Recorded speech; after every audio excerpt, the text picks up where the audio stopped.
Northwestern has a brand new athletic director, Mark Jackson, and he's had himself quite the career already. He was named the Under Armour Athletic Director of the Year just a few years ago while he was in charge of the athletic programs at Villanova. Former athlete himself back in D3 in the 90s, and he's good enough to join us now and talk about his new gig.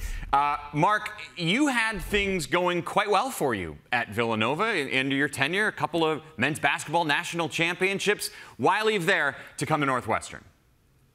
It's a good question. You know, the whys, and they're really obvious. As hard as it was to leave a wonderful place at Villanova that will carry with us, me and my family, forever, I think I was ready for a new challenge, and there was so much alignment with where Northwestern wants to go and where I feel my career has taken me. And when I considered all that it offered, it became really, really clear that this was the right next step for us. And I just cannot wait to take on the challenge. And only been around here a few days, and every day I get more excited about what's in front of us. What's going to be most similar and what's going to be most different for you in this new job? Well, I think first, most similar, you know, aligned with elite academic profiles. They're both private institutions. The expectations around the brand, both on and off the field, are extremely high. The networks are global, lifelong, very influential networks.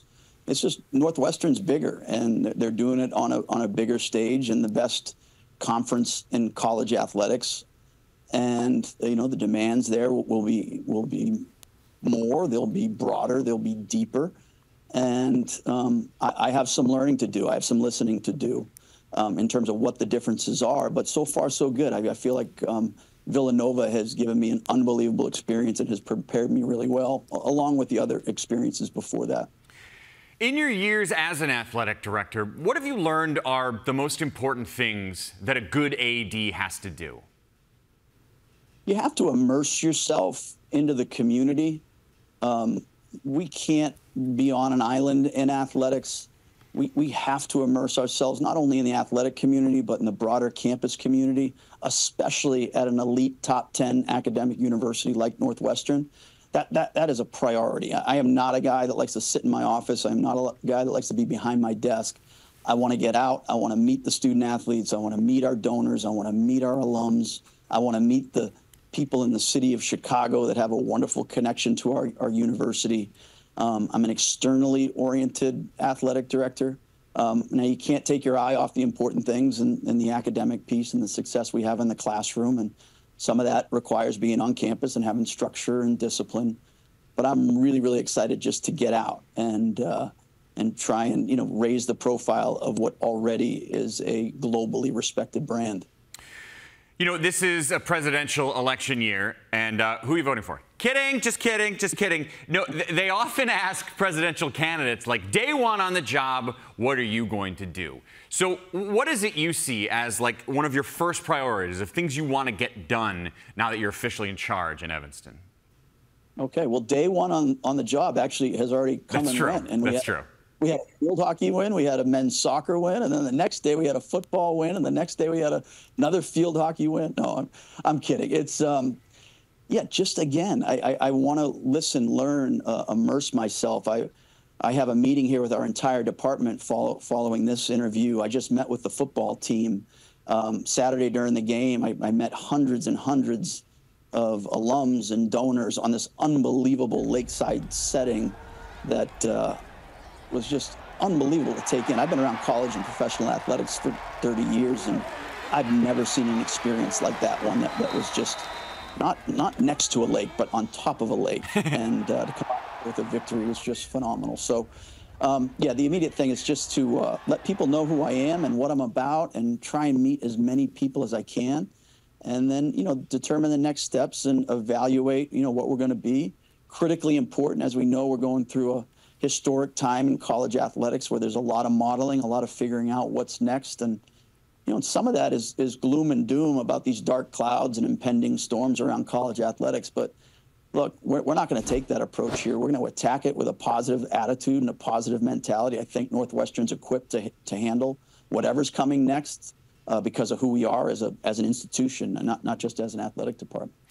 You led me to my next question, which is you're in this kind of unique situation as an athletic director where football is an incredibly important sport, and there are already plans in place to be building a brand new stadium, while they also have, like you said, this fascinating new stadium that's a temporary stadium for the next 2 years.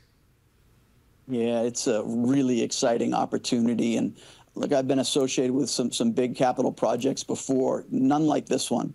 I think what the Ryan family and Pat Ryan Jr. specifically have put together is going to be a huge win for Northwestern, obviously, our athletic department, the Evanston community, and really the greater Chicago community as well. We are reimagining, the whole fan experience around a dynamic stadium, unlike anything else in college football.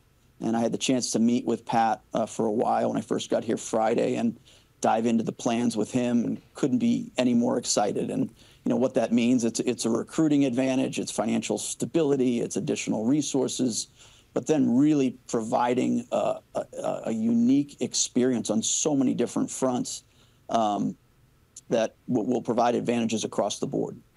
Unique is such an appropriate word to describe your situation and your school in general. The academics are literally as good as just about any college in the country. You're in a conference athletically that is as good as literally any in the country. And those are tough to balance, especially because the alumni base you have, it just factually isn't as big as the Wisconsins and the Ohio States, et cetera, in this conference. So what can be done in your job to keep pace with those bigger schools? Yeah, we're not ones to compare ourselves against anybody. We're going to do it our way. We think we have all the right resources for all the things that I mentioned, right? An elite academic profile, top 10 university, top 10 research. I mean, the most beautiful campus in America. We got an energetic and accomplished corral of coaches from top to bottom. I'll put our head coaches up against anybody. I think we can recruit an elite student athlete here in a way that's different than everybody else. When you consider the value of a Northwestern degree, that may be our biggest recruiting and retention tool. And then when they get here, we can develop them in a comprehensive way from top to bottom, not just athletically, but academically and socially, so that those student athletes go on to have success, they win championships, and guess what? They leave Northwestern with a love and connection to this place for the rest of their lives. And that's happening. That's happening. If you look at the past year, right, we had 7 Big Ten championships and 6, I think, Coach of the Year in the Big Ten. It's doable here. And then to combine that with a really well-resourced, well-connected, influential donor base and alumni base, I think we have all the right ingredients to do it our way, to do it right, and to compete at the highest levels. I mentioned at the top, you played football yourself back in the early 90s, defensive back in Division III. Give me your greatest athletic highlight. Oh, man. I was with my brother last night, and he played football at UMass, and he realized and discovered that, YouTube, you can go back and find clips, and he played like a long time ago in the 80s. I played in the 90s. He's much older than I am. But if I had to hearken down into, a memory that stands out, man, the CBB title, right? This is Colby Bates Bowden. This is big news, right? We never lost a CBB title in my 4 years, and that was a team effort, and I take great pride in that. We went 7-1 my senior year at Colby. We only played 8 games, right, in the NESCAC. And I don't think any other team has outdone us since then. So that's a shout out to the class of 1995. Listen, don't underplay CBB. SportsCenter leads with that most nights. We've made tons of shows around CBB titles. That's a big deal, Mark. Yeah, I know it is. Everybody wants to know what's happening there. Absolutely. Mark, congratulations on the new gig. I think you're going to be a great fit there. You're going to love being a part of the Big Ten and living life in Evanston. Thanks for your time. We'll talk to you soon. Hey, you bet. Doors are always open to you. Go Cats.